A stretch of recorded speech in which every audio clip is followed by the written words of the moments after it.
Hey there, I'm Chris from Intro Games with a quick look at 5 in a row. This is an obsessively balanced abstract strategy game with a fair bit of luck for 2 to 6 players. Takes 20-30 minutes to play and is for players 8 and up. I'm mainly aiming for a backgammon-like game with a balance of luck and strategy and a relatively high skill ceiling.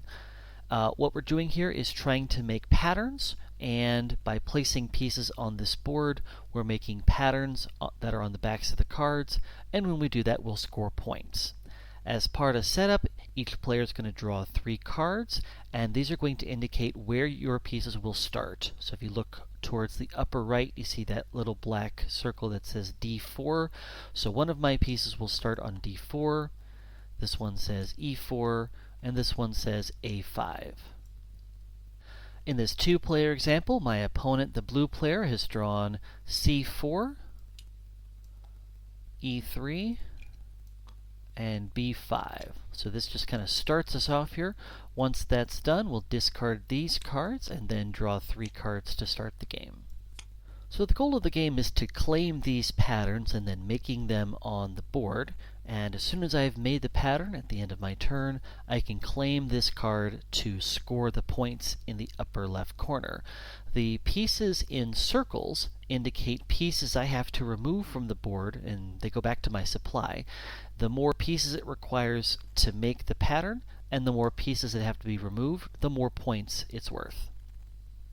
So each player will have 3 cards in their hand, and on your turn, you'll play 1 card from your hand. Each of these cards has 2 aspects, a letter or a number indicating the row or column where you can place a piece, and then an action you can take to manipulate the pieces already on the board.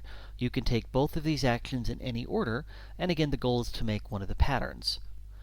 So for example, on my turn, I can place a piece in row 2, column B, or row 3. So I'd like to get a piece towards this sort of area right here, and that's in order to make one of these patterns here. So what I'm going to do is I'm going to play this card here. I'll play it on the discard.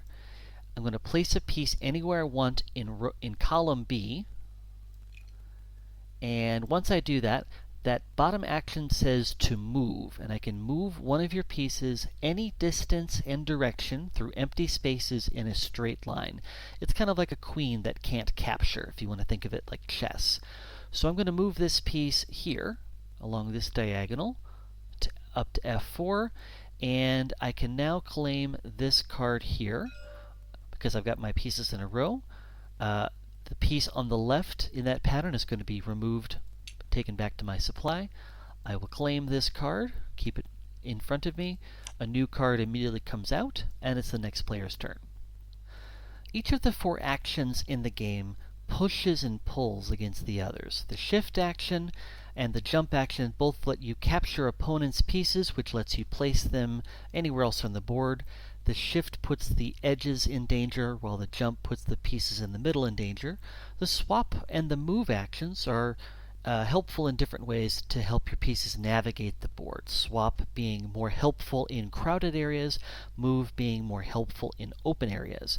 You'll only have 3 cards in your hand, so you won't always have access to every action or every location. The game ends when the deck of cards runs out. Finish out the round, ensuring players have taken an equal number of turns, then count up your points. Most points wins. This game is currently abstract and themeless, but I'm open to themes that work with the mechanics, and this ends up having a really high skill ceiling even with the luck, because you can kind of see and plan ahead, even with your opponents having lots of choices on what they do on their turn. This has been 5 in a row, and I've been Chris Backe from Intro Games. Thanks for watching.